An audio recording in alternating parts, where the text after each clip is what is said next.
The views, thoughts, and opinions expressed in this podcast are the content creator's own and do not represent the views, thoughts, and opinions of Essex County College. The material and information presented here is for entertainment and informative purposes only. It should not be considered as professional advice or a substitute for seeking professional guidance.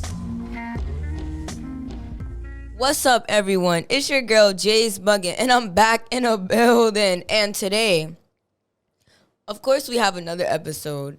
What is this podcast about? Oh, yeah. It's about what you working with, what's your profession. So, we back at it again with another episode of What You Working With. Yeah, we're going to do our little ones and twos. You already know how it go. But I'm ready to get started. We're going to call our guest. She going to spit some gems on us. She going to say what's up. And we about to get into it. We about to get into it for sure. I'm just looking for my notes in my book. You feel me? Okay, then. Y'all gotta get right. All right, so I'm about to call her right now. All right, let's go.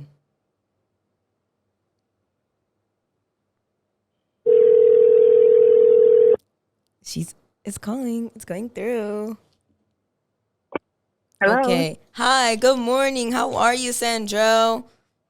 Good morning. I am wonderful. How are you? I'm doing good. Welcome to What You Working With. So I just want you to tell us, what do you do for a living? Like, what makes you, Sandra? What do you do? What you working with? Okay. I've lived many lives. Let me say that. But at this very moment, I am a real estate professional, a licensed real estate associate in the state of Florida, and also a mortgage professional. So that's a licensed mortgage loan officer that covers the entire state of Florida. Mortgage, real estate, loan officer. That's correct, right? Like you're a realtor, Yes, you're a loan officer. Okay. I just want to make sure. So can you just give us... So typically, I'm sorry, no, but you could typically they're separate. Oh, okay. I happen to hold both licenses. Oh, okay. All right. So can you tell us what a realtor is? Okay. A realtor is someone that facilitates transactions to assist people in purchasing or selling residential property. It could also be commercial, like buildings, apartment buildings and stuff like that. But in my case, I specialize in residential, which is only single-family homes for the most part. So where someone would live as their primary residence or some additional investment properties. I also assist people in leasing properties. So if you're looking for an apartment or a home to lease as a renter, I assist with those transactions as well.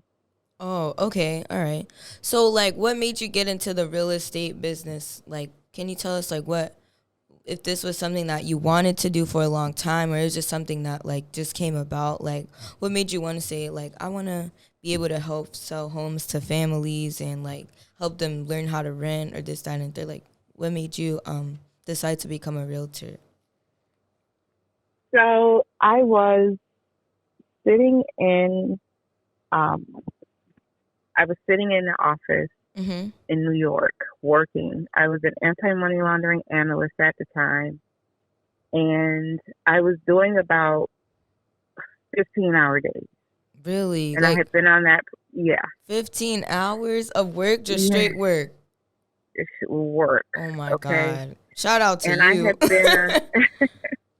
I had been on that project about 3 months at that time. And I was done. I was burnt out. My daughter was on her way to high school. I had a few more months on the project, and I said to myself, I have to find a way to make this kind of money at home. Right. And I just didn't know how that was going to be possible. I Googled high-paying jobs. Now, did Google help you with that? Well, what Google said was, this blurb came up about jobs for commission being the highest paid. And I thought, okay, that's cool. But immediately in my head, I kind of thought of, selling stuff. Have you ever seen those door-to-door salesmen or somebody just trying to sell you something? Yeah. And I was thinking that. And then I read across something else that said real estate. So I said, oh, real estate. But I didn't know anyone that was in real estate. I didn't have anyone in my family, in my immediate circle, no one that I could literally go through my entire memory bank of people to say, hey, do you know anyone that works in real estate? So you could get familiar with it. Like, it was just a new area to so I could ask questions. Exactly. Mm-hmm. So it said real estate, but I didn't know what aspect of real estate. So I read across something else that said something about being a loan officer, and I was like, okay, but I had come from the world of banking. I was still in banking at that time, and I thought a loan officer just was someone who sat at the desk inside of the bank all day, and I was like, I don't know if I want to do that, but that was the only thing that I could come up with. So when I came home from New York, I signed up to take the class to be a loan officer. And as I'm sitting in that class, I'm thinking, I do not want to go back to the bank. Yeah, you realize, I finished the class. Yeah, I just didn't want to do that. I had did that for many years. And I was like, I don't want to do that. So I finished the class, but I never went to take the license exam. I just stopped right there at the class, paid the money, finished the class, and didn't go anywhere with it. Yeah. So I ended up finding a job in real estate. And in this job, I was working for what's called a field service manager. I found this job on Craigslist because I just put in a real estate job, and the description for this job was there. I applied on Craigslist, like on Craigslist, where you buy other stuff from. You would never think to get a job. Scammy Capital, right? Yeah. So I interviewed for this job, and it's working for a field service manager, which I had no idea what that was at the time. I did the interview, got the job, and still didn't know what I was doing. For real? Didn't know what the company did. Yes. Wow. You just took a big risk in the dark. And look, you made it out, but I want to hear how it went. I'm sorry. Go ahead. No, it went great. So I was, there's this thing where when when you line up to do something, you don't know all the details. I really didn't figure out what we were doing until I was probably in the second year working for that company. Really? And and I was going there every day, doing my job diligently and excelling at it. I just didn't understand what it all was. But I still wasn't making commission, so I still wasn't happy. Yeah. And I definitely wasn't happy with the pay. I just knew that I wanted to work in real estate because that's what Google said. Right, and this was the first step towards it. So how was the training like there? Because to me it sounds like, you said you started the job, but you start the job and within year 2, you finally realized how it was. You actually understood what you were doing. So how was the training? Was it a good type of training, or how was that? How was their business as far as training you on how to do the job, since this was something completely new to you? You know what? Their training was actually very good, but it was just very performative, right? The training said, come in, we're going to send you this list. In this list, it was of houses, and you take this list and you find vendors in our database, and you match a vendor to that house, and that's what you do every day. And that's what I did. But I still didn't understand how. I saw that it was real estate, right? Because we were working with houses. Yeah. But I still didn't understand the full scope of what was going on. So as I was going there every day, finding out more and more, I had a boss. And this particular boss was she was one of those people that explained the back end to you. So she didn't just give you the front end work. She would explain what it was connected to. And that's how I figured out, what I was doing. So the company that I worked for, shout out to PK Management. You said PK Management? PK Management. And it was named after the owner, Pedro. I love him. It was a great company to work for. So he had gotten a contract with the government. And we hear this all the time, right? Government contracts. Yeah. Well, the thing is, the government issues a loan insurance. I don't know if you've ever heard of an FHA loan. No, I haven't. This is a loan that typically the everyday working person can get. It gives you low down payments, better rates, and most people can go for that because who has 20% of $300,000, right? It's really hard to save that kind of money. Millionaire or something. Exactly. So, well, the thing about having an FHA loan is if you default, if you go into foreclosure where you're not paying the bills for whatever reason, there's a process that they have to go through to foreclose on the property.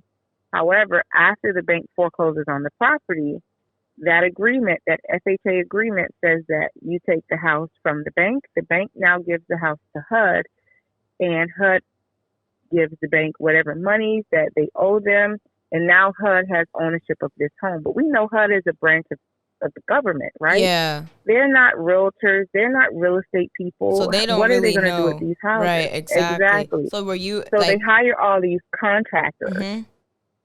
And PK was one of the contractors that was hired to get the houses ready to go back onto the market, to go back into the hands of, people that were citizens, waiting to have ownership. Exactly. So that's what you was in charge of, just trying to get everything back in the flow and stuff like that, right?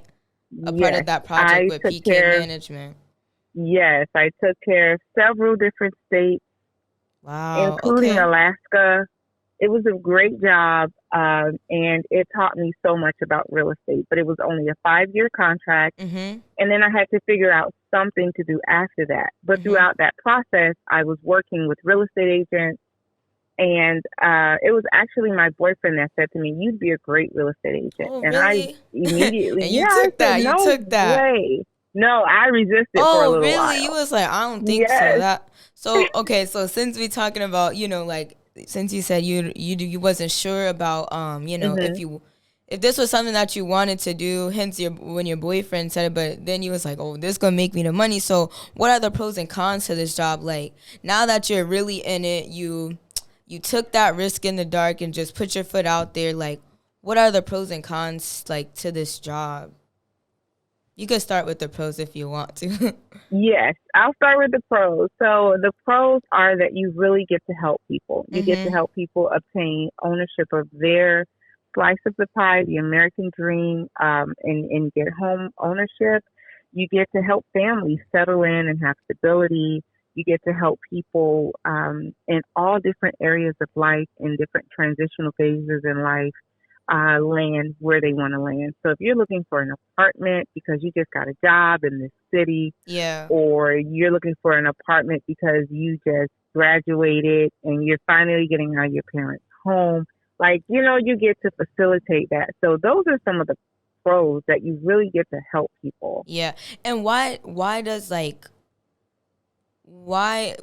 give you a good feeling when you help somebody take a responsibility of having ownership in a home? Like, what does that do for you? Like, when you see that you really have helped someone have ownership of something, what does it do to you?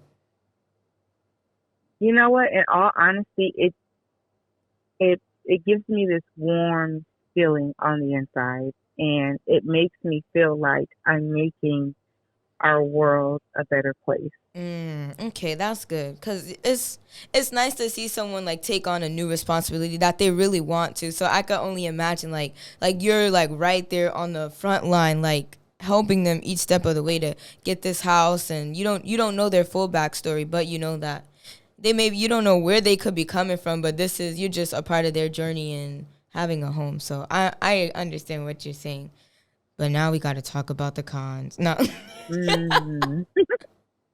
So what would you say the cons to this job? What are the cons to this job? I would say the cons are the economy. If the economy takes a dive, sometimes business takes a dive. Meaning, if right now interest rates are really high, it impacts the amount of business that I can do, the amount of people that I can help, because a lot of people just don't have the income to afford high housing costs and high interest rates. I would say another con is real estate can be a very predatory place. So it sucks sometimes to see how these con artists and very unscrupulous people take advantage of people, and I wish that I could save everyone, but I can't. And so, yeah, those are some of the The cons con. that really touch me. So do you know like why interest rates are high, or is there like it's just how the economy is given COVID, or like do you know like why the things the way they are, or you're not really sure? That's not really your field as of like why the interest rates are high or why this is that. So I'll say this, periodically throughout time, this happens. They Mm, fluctuate. This is not the highest they've ever been at all. I just think what makes this situation difficult is typically when interest rates are high, property values are lower, mm-hmm. and that's not the case in this market at the very moment. So it's I think that it presents a much more difficult scenario for all of the citizens, Yeah. that are, looking for that balance. The balance is really not there right now. Um, so no, I don't have an answer to why rates are high Mm-hmm. altogether. Like I'm not an economist at all, but I do know that again, this is not the first time that it has happened. And they It's fluctuate. everything fluctuates. Yes. Got you. So do you I remember you mentioned, like you was in the banking world, or hmm the so like do you have a degree, and if you do, like what is your degree in, or like yeah. So I do not have a degree. Really? Okay. Yeah, I don't have a degree. I started Bank of America Mhm. was my first job as a teller, and by job I mean like my first real job. Yeah, I got you. Your first Uh, big girl job. yeah, my first big girl job. I was a teller, and I worked as a teller for many years until I became a teller manager, Mhm. and I left Bank of America to work for a real estate investor. Wow. I worked Okay. for the real estate investor for about a year and a half, and then the market tanked. I mean, went down quick and bad. And then I ended up just doing some side work for a friend of mine who was she was a how should her title was she was working in banking compliance. Let me say that. And I just so happened to read some of what she was doing one day, and I pointed out an issue to her, and she said, "You understand this?" And I said, "Yeah." And she said, "Well, you can work in this field." And I'm like, "Really?" So she trained me, and from her training, because she had her own company, I was able to work with her on a few projects, and that's how I got into what's called back office banking, which is where you work like behind the scenes. So you're not Mhm. working out front with the customers, you're working behind the scenes, and Yeah. in particular in compliance. So I was working just to ensure that the bank was not doing business with people that they should not have been doing business with. Oh, So okay. that's how I got all of my experience. Just I just don't have a degree. I never needed it. I have certification. So I yeah. am a certified anti-money laundering analyst. Mhm. I am a licensed realtor. So I got licenses rather Yeah. than going the To degree to a route. degree.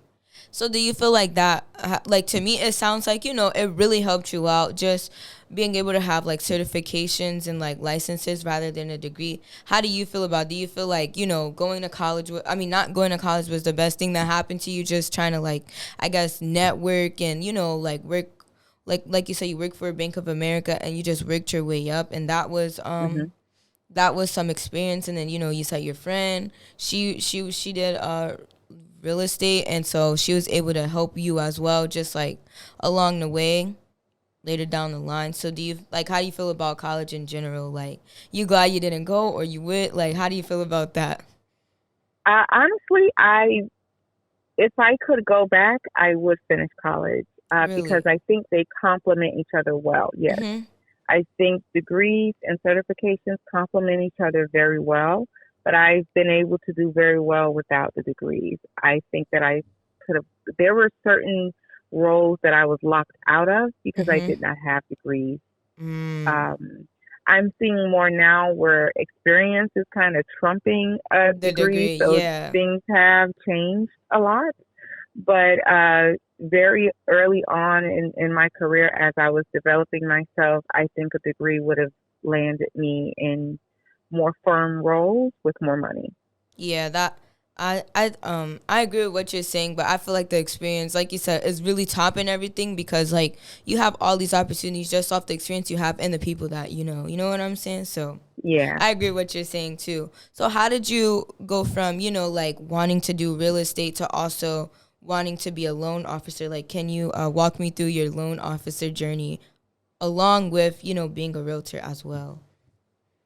So remember, I took the loan officer class first and dropped it. Oh, Just okay. walked away from it. I didn't do it.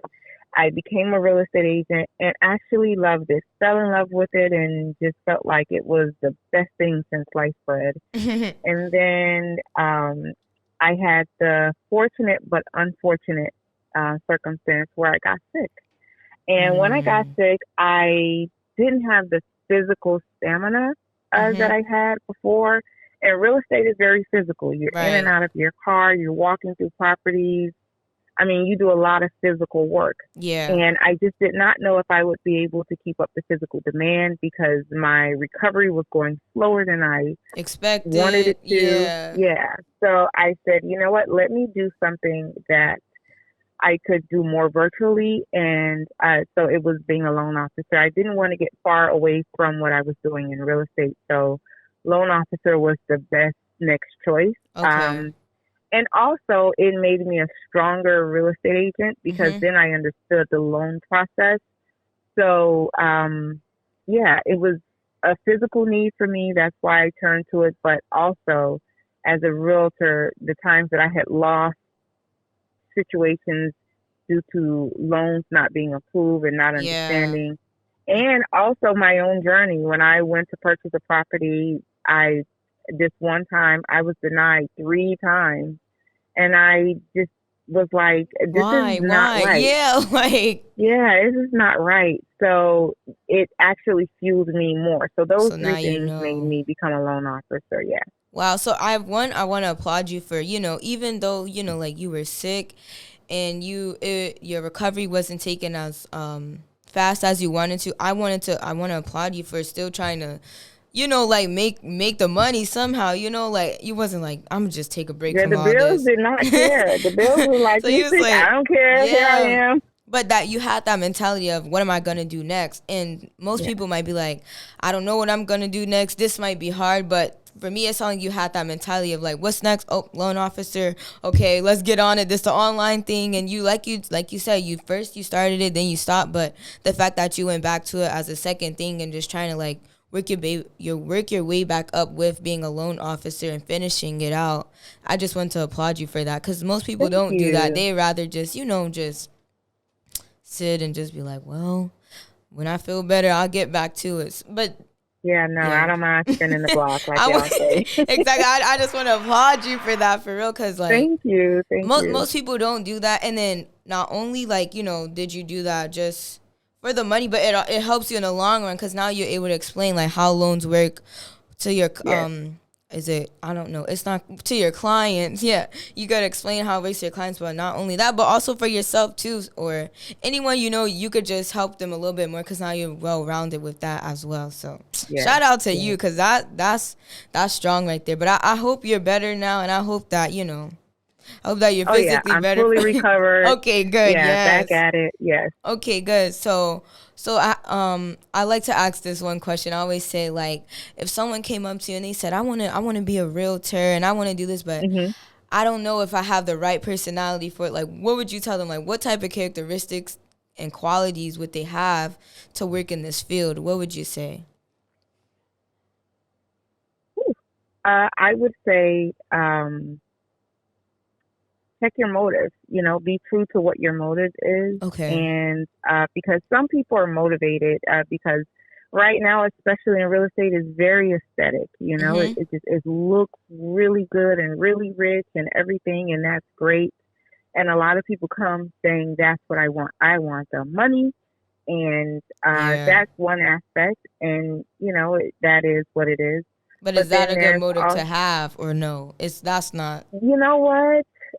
in my opinion, it's not the only motive you should have if you come to work in real estate because real estate is such a people-centered business yes, you can make a lot of money, but you can hurt a lot of people. And so I think that making a lot of money is very important. Yes, it can even be number one, but please let your number two be helping people. Yeah. Um, and so the thing, yes, I would say, number one, your motive. Number two, bring good work ethic. You're working with people, customer service based. A lot of people think that, or they try to get away from, working in big companies and things like that and say, well, I'm going to work in real estate. But, in real estate, you work for the people. Right. You're So a people's make sure your person now. customer service, yes, make sure your customer service is on point and be as educated as you possibly can be. Again, I see a lot of people get hurt in real estate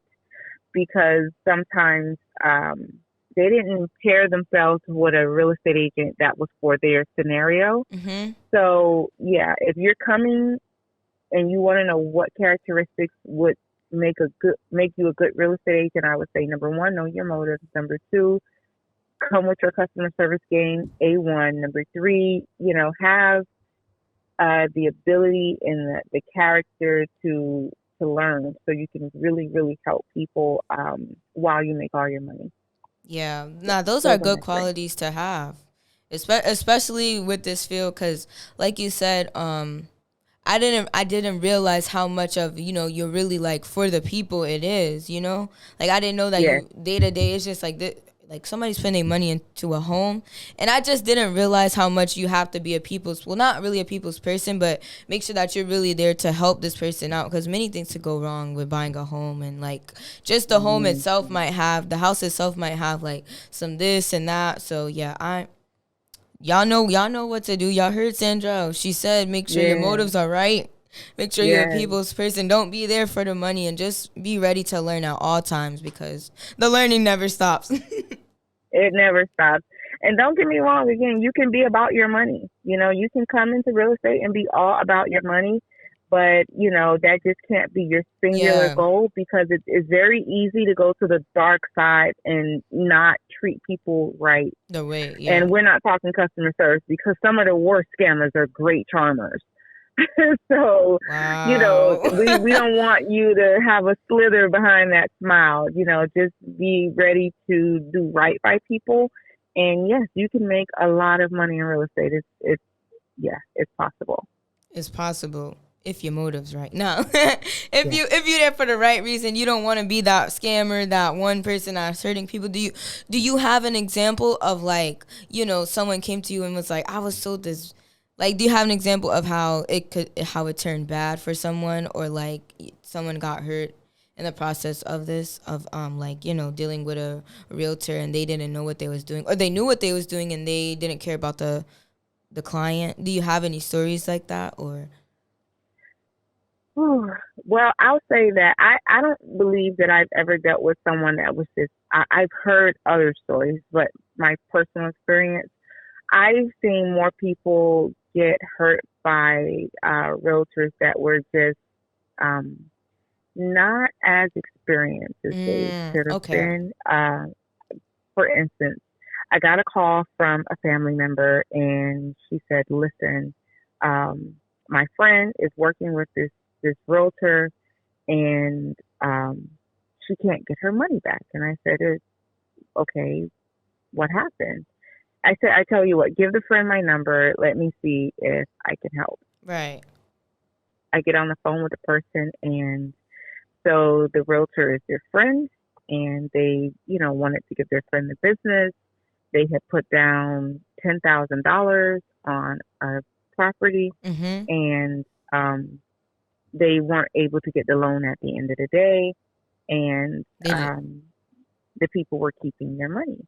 And I said, well, this is typical. I don't see, what went wrong. Well, they needed an extension at some point. The realtor had her sign an extension, but she did not extend the portion in the contract that will give her protection if her loan did not go through. That's a staple. That's a very important thing to do. And I just feel like it was the inexperience of the agent that they didn't do that, and she could not get her $10,000 back. So that's just like money down the drain just because of Yeah. that. So Yeah. so the fact that the agent was inexperienced, right? How like hmm how could you like try to prevent that? You know, like what would you tell someone if they don't have as much experience and like someone runs into that problem? Would you be like, maybe you should, you know, check with someone else before you go through with this, or like what would you say? Yes. Or so Yes. you would I say, would say be willing and ready to um, get training, number one. mm-hmm, Go seek your own trainings. There are people having classes. Attorneys hold classes all the time, your association. So you aren't only able to get training from your brokerage in-house. You're able to go mm-hmm, outside of that and get trainings. Yes, it's a time investment and sometimes a money investment, but it is worth it. I right? never paid for a training that didn't pay me back. Wow. Also, Okay. be willing to take on a mentor. You know, yes, you do have to pay in some cases, but some things are worth the money. Yeah. So be willing, if you know that you're new and you know that you don't have a lot of experience, have you a mentor that you're paired with until you get your feet under you so that you can, you know, have successful deals and not lose people money on something that's such a staple. Um, you know, that's like one of the immediate pillars. It's like putting on your shoes, you know, when you're getting dressed. You're not going to Mm-hmm. get dressed and not put on your shoes. Right. So, you know, if you know your contracts, then you know you need to extend that portion of your contract as well. Yeah. So okay, that's good because I know everyone is inexperienced with something that they're doing, and if they don't have a Yes. mentor and they don't invest the time that they need, how will you get better? How will you learn from your mistakes? How would you do that if you don't put in the time and the effort to try to, you know, correct your wrongs or see what you could do next time? So that's good as Yes. well. So I have this $1 million question, which is, Okay. It's going to make me a millionaire? is the money worth it to make you a millionaire? Nah. But is the money worth it? I mean, I'm pretty sure you said it countless times like it was worth it, but I just want to make sure, is the money worth it? Yes. Hands down, flat, yes. The money worth it, y'all. All right. The money is worth it. Well, thank you for being on What You Working With, and thank you for sharing with our listeners what it's like to be a realtor and how they can potentially be one as well, and the things that they will have to go through to get to where they want to be as a realtor agent as well. So thank you for much. Oh my God. Thank you so much for joining What You Working With. Okay. Thank you so much for having me. I You're appreciate welcome. No problem. Thank you, and have a good day. Bye. this. You too. Bye-bye. All right, y'all. Y'all heard it here. If you want to be a realtor, if you want to go into real estate, make sure that you just put the effort in. Just put the effort in. Be ready to learn. Be ready to be hands down real estate all the way around, okay? Thank you. Bug out. This has been a production of the Essex County College Podcast Club. Copyright 2024, all rights reserved.